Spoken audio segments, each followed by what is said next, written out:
संजय चौधरी। आज का जो वीडियो टॉपिक है बेस्ट 11 टिप्स फॉर बिगनर्स।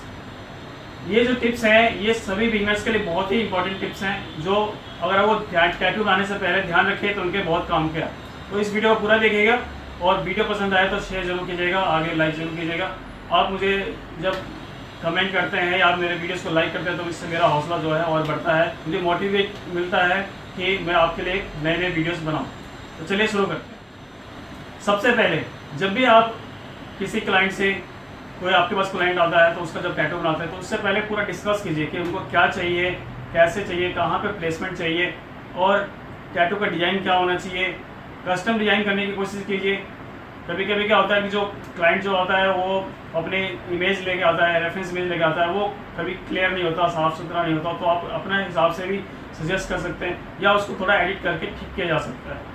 तो ये तो हो गया किस तरह से उसको आपको डिस्कस करना है कि किस तरीके से उनका जो टैटू है उनकी बॉडी पे कहाँ अच्छा लगेगा, किस तरीके से उसको बनाना है, क्या उसमें कमियां हैं, क्या हम उसमें मॉडिफाई कर सकते हैं। इवन अगर आप कोई स्क्रिप्ट टैटू या नेम टैटू बना रहे हैं तो उसमें ध्यान रखिए, स्पेलिंग्स ज़रूर चेक करवाइए। आप खुद तो चेक करेंगे, क्लाइंट से भी चेक करवाइए कि प्लीज़ एक बार आप चेक कर लीजिए कि आप जो बनवा रहे हैं, जो भी स्क्रिप्ट है या नेम है, वो उसका स्पेलिंग ओके है कि नहीं है। तो इस बात का ध्यान रखना बहुत ज़रूरी है।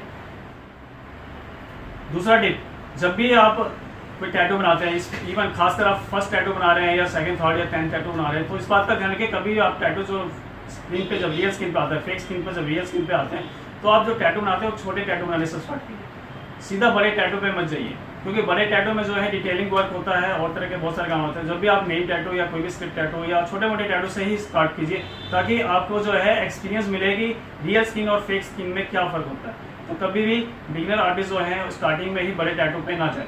बड़े टैटू के लिए जल्दी आप आगे ना बढ़े, डायरेक्ट बड़े टैटू पे ना जाए, क्योंकि अभी आपको इतना एक्सपीरियंस नहीं है। आपने स्टार्टिंग में ही अगर किसी का बड़ा टैटू बनाया है और ख़राब हो गया तो आपके लिए दिक्कत हो जाएगी। आपका आगे का जो मार्केट है, मार्केट वैल्यू जो है वो ख़त्म हो जाएगी, स्टार्टिंग में ही दिक्कत हो जाएगी। तो ध्यान रखें, पहले छोटे छोटे टैटू से स्टार्ट कीजिए, जब आपका हाथ सेट हो जाए तो आप बड़े टैटू की तरफ जाइए, जल्दबाजी ना करें।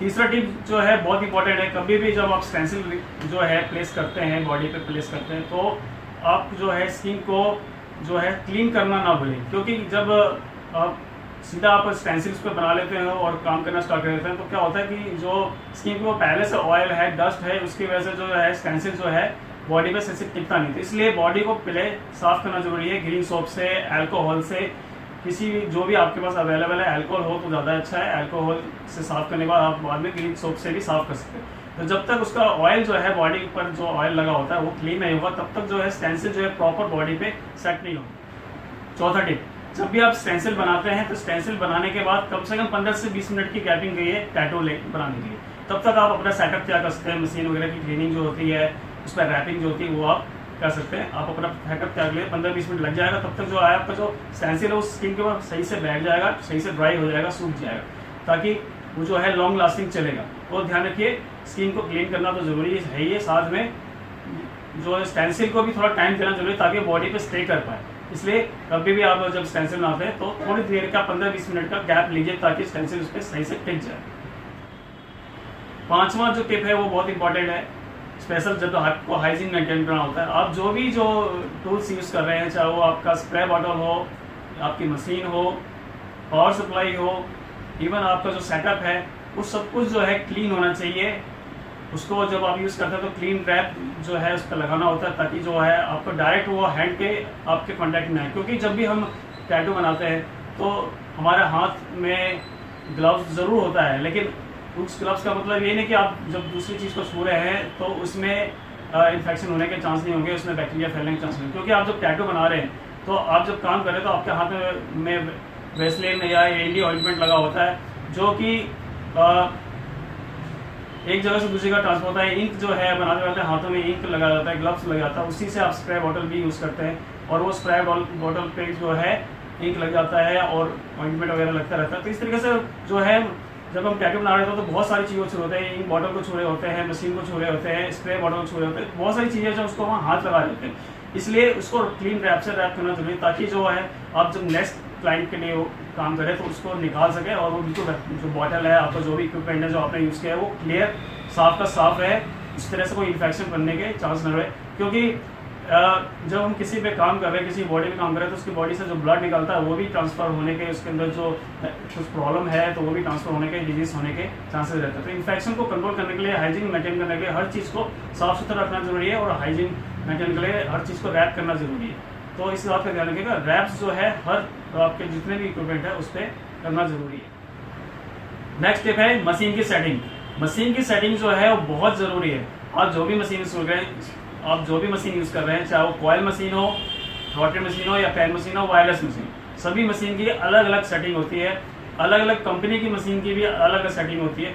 तो आप जो मशीन यूज़ कर रहे हैं उसका आपको प्रॉपर पता होना चाहिए कि वो जो मशीन है कितने वोल्ट पे सही लाइनिंग करती है, कितने वोल्ट पे सही सेटिंग करती है। तो आपको अपने मशीन की पूरी ट्यूनिंग करनी आनी चाहिए, पूरा उसका नॉलेज होना चाहिए, बिल्कुल सही से उसको ट्यून करना आना चाहिए। तो ध्यान रखें, जब तक आप अपनी मशीन को नहीं समझेंगे तब तक आपका टैटू जो है सही से नहीं बनेगा। इसलिए आपको अपनी मशीन पे पूरा कंट्रोल होना ज़रूरी है। तो आप मशीन को सही से ट्यूनिंग करना सीखें और उसको सही से यूज़ करना सीखें। आपको मशीन का प्रेशर जो है आपको पता होना चाहिए, स्पीड पता होना चाहिए, कितना स्टॉक दे रहा है वो पता होना चाहिए, क्या गिफ्ट दे रहा है वो आपको पता होना चाहिए। अगर आपको इस बारे में नहीं पता है किस तरीके से हम जो मशीन की चॉइस करते हैं, इसके बारे में आपको वीडियो में लिंक दे दूंगा, और उसमें देख लीजिए किस तरीके से जो है हम मशीन की चॉइस करते हैं अपने लिए। नेक्स्ट स्टेप है नीडल डिप। नीडल डिप का पता होना बहुत ज़रूरी है कि वो आपकी जो टिप है उससे कितनी बाहर निकल रही है। आपको इसके लिए सबसे पहले आपको इसके लिए पता होना चाहिए कि आपकी जो मशीन है उसकी जो है वो कितना जो है उसका जो है स्टॉक है वो दे रहा है। अगर वो स्टॉक लेंथ उसकी जो है मशीन का आपको पता है तो आपको ये पता होगा कि वो 2.5 mm है, 3.5 mm है, 4 mm है, या इनके बीच का कोई भी है। तो इस बात का आपको पता होना चाहिए कि आपकी मशीन जो है वो आपको क्या दे रहा है, लॉन्ग स्ट्रोक दे रहा है या शॉर्ट स्ट्रोक दे रहा है। कुछ मशीन जो आती है 3.5 mm जो है वो मीडियम स्ट्रोक होती है, वो दो लॉन्ग स्ट्रोक और मीडियम स्ट्रोक दोनों के लिए काम आती है। लाइनिंग, मेरे कहने का मतलब ये है कि वो लाइनिंग और शेडिंग दोनों के लिए काम आती है। तो बिगनर्स के लिए वो मशीन बेटर होगी जो 3.5 mm की स्ट्रोक लेंथ होगी। उसके लिए उसमें ये फायदा होता है कि वो जो मशीन होता है मल्टीपर्पज़ होता है, वो दोनों के लिए यूज़ हो जाता है। तो इसके लिए भी मैंने एक वीडियो बना रखा है, वो भी आप देख लीजिएगा। प्लस इसमें क्या होता है, एक चीज़ और भी आपको सेट करनी होती है, नीडल की जो डेप्थ है वो आपकी टिप से कितनी बार आ रही है। एक्चुअल में लोग क्या करते हैं, या तो वो नीडल की जो आउटपुट है जो टिप से बाहर निकलती है वो या तो बहुत ज़्यादा सेट कर देते हैं या बहुत कम करते हैं। उसकी वजह से जो नीडल और इंक का जो फ्लो है वो क्लियर नहीं हो पाता है, सही से फ्लो नहीं हो पाता, जिसकी वजह से वो नीडल बॉडी के अंदर सही से जाती तो है लेकिन वो इंक वहाँ पर छोड़ नहीं पाती है। तो इसके लिए भी आपको उसकी ट्यूनिंग होना ज़रूरी है। इसके लिए मैं आपको वीडियो साथ में दिखा रहा हूँ, वो देख लीजिए किस तरीके से हमको जो है नीडल की जो है और टिप की आपस में ट्यूनिंग करनी होती है, कितनी जो टिप से वो बाहर निकलनी चाहिए और कितनी टिप के अंदर जानी चाहिए। तो इसके बारे में आपको पता होना ज़रूरी है। कभी भी जो बिगनर्स हैं उनको इस बात का ध्यान रखना चाहिए, कभी भी वो डार्क टू लाइट ना जाए। ध्यान रखिएगा, आपको अभी एक्सपीरियंस नहीं है, हमेशा कभी भी डार्क टू लाइट जाने की कोशिश न करें। जो एक्सपीरियंस आर्टिस्ट हैं वो डार्क टू लाइट चले जाते हैं, उनको कोई दिक्कत, उन्हें पता है कि वहाँ कहाँ से उनको डार्क जाना है, कहाँ पे उनको लाइट करना है। लेकिन जो बिगनर है उनको ये एक्सपीरियंस नहीं होता, इसकी वजह से वो गलती करते हैं। इसलिए हमेशा आपको लाइट टू डार्क जाना है, पहले लाइट शेड डालना है, उससे मिडल टोन डालना है, फिर थोड़ा डार्क डालना है, या जो भी आपने 5 टोन बना रखे उस 5 टोन को एक एक करके आप रेड कर सकते हैं। कभी भी ज़्यादा आप ओवर लेयरिंग करने की कोशिश मत कीजिए, ज़्यादा ओवर वर्क करने की कोशिश मत कीजिए। ओवर वर्क करने से भी क्या होता है, स्किन डैमेज होती है और वो बाद में दिक्कत करता है। इसलिए लाइट टू डार्क जाइए, आपको जहाँ डार्क की जरूरत है वहाँ पर डार्क कीजिए, जहाँ पर लाइट की जरूरत है वहाँ पर लाइट कीजिए। आप डार्क टू लाइट जाएंगे तो आप अगर थोड़ा एक्स्ट्रा डार्क चले जाएंगे तो वो लाइट दोबारा नहीं उसका, आप चाहे कुछ भी कर ले। अगर आप ये सोच रहे हैं कि वाइट डालने से वो लाइट हो जाएगा तो ऐसा पॉसिबल नहीं है, वाइट डालने से कुछ भी नहीं होगा। इसलिए लाइट टू डार्क जाने की कोशिश, डार्क टू लाइट पे ध्यान मत दीजिए। जब एक्सपीरियंस हो जाएगा तो आप डार्क टू लाइट भी कर सकते हैं, कोई दिक्कत नहीं है। कभी भी डीप जाने की कोशिश मत कीजिए। अगर आप ये सोचते हैं कि मैं ज़्यादा डीप जाऊंगा तो जो है इंक जो है उसमें ज़्यादा स्किन के अंदर जाएगी, उसकी वजह से जो है टैटू है वो बहुत ज़्यादा डार्क बनेगा, ऐसा मत सोचिए कभी। ये बिल्कुल एक मिथ है कि आप स्किन के अंदर ज़्यादा जाते हैं तो आपका जो टैटू है वो डार्क होता है, ऐसा नहीं होता। स्किन के अंदर ज़्यादा जाने से आप फैट लेयर के अंदर जाएंगे, फैट लेयर के अंदर अगर जाते हैं तो जो इंक है वो ब्लो आउट होगा, ब्लो आउट होने की वजह से जो है वहाँ पर स्किन जो है उभरेगी और वो जो है आपके पूरे टैटू को ख़राब कर देगा, बाद में भी दिक्कत होगी, उस टाइम भी दिक्कत होगी। तो इसलिए ध्यान रखिए, कभी भी ज़्यादा डीप जाने की कोशिश मत कीजिए। अगर बिल्कुल ऊपर के लेयर पे काम कीजिए, डर्मिस लेयर पे 1 mm जाइए। 1 mm से ज़्यादा डीप जाने की जरूरत नहीं है क्योंकि 1 mm जो है सफिशिएंट है डर्मिस लेयर पे काम करने के लिए, इसलिए ज़्यादा डीप जाने की कोशिश मत कीजिए। डीपनेस के ऊपर भी मैंने एक वीडियो बना रखा है, वो भी आप देख लीजिएगा, उसका भी लिंक मैं दे दूंगा आपको। मैंने जो भी आपको टिप बता रहा हूँ सबके ऊपर करीब करीब मैंने वीडियो बना रखा है, फिर भी और आपको सही से क्लियर उसको करना है, पूरा डिटेल में जाना है तो आप वीडियो देख लीजिएगा। मैं सभी के लिंक्स दे दूंगा आपको, इसलिए आपके सारे डाउट्स में, इसलिए डीप जाने की जरूरत नहीं है। आप बिल्कुल सही से काम करेंगे कोई दिक्कत नहीं आएगी। ज़्यादा डीप जाने से स्वेलिंग भी होएगी, बहुत ज़्यादा ट्रॉमा मिलेगा क्लाइंट को, बहुत ज़्यादा दर्द होगा, इसलिए वो बीच में टैटू छोड़ के ही चला जाए। तो इसलिए डीप जाने की कोशिश मत करें, डीप जाने से कुछ नहीं होने वाला है। टैटू अच्छा नहीं होता डीप जाने से, डीप जाने से टैटू खराब ही लगता है। डीपनेस का ध्यान रखना जरूरी है। एट लास्ट जब आप सारा टैटू कंप्लीट कर लेते हैं तो उसको क्लीन करने के बाद रैप करके जब कस्टमर चला जाता है, उसके बाद आपको जितने भी आपने जो टूल्स यूज किए हैं उसको एक स्प्रे आता है, मैं आपको उसकी फ़ोटो दिखा देता हूँ। उस स्प्रे से आपको सारे इक्विपमेंट जो है उसको क्लीन करना है, जो रैप्स आपने निकाले हैं उसको निकाल देने हैं। मशीन को क्लीन करना, मशीन का जो आपका ग्रिप है उसको क्लीन करना बहुत ज़्यादा ज़रूरी है, क्योंकि जब भी आप काम करें तो ग्लव्स में इंक लगा हुआ है, वैसलीन लगा हुआ है, इंडियो ऑइंटमेंट लगा हुआ है या ब्लड लगा हुआ है, तो वो आगे इन्फेक्शन किसी और क्लाइंट को ना करे, किसी तरह का कोई डिजीज़ ट्रांसफ़र ना हो।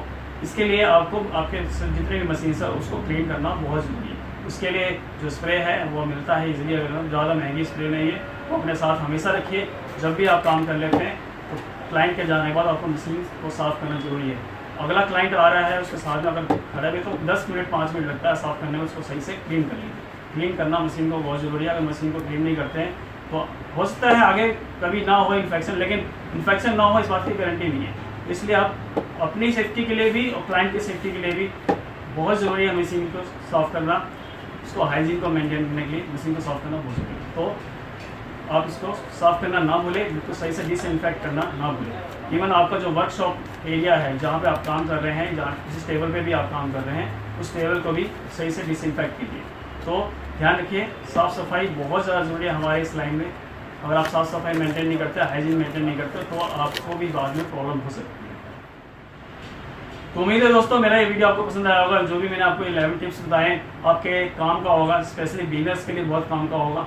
और वीडियो कैसा लगा तो मुझे ज़रूर बताइएगा कमेंट में, और आगे शेयर करना नहीं भूलिएगा ताकि और भी बिजनेस को काम आए।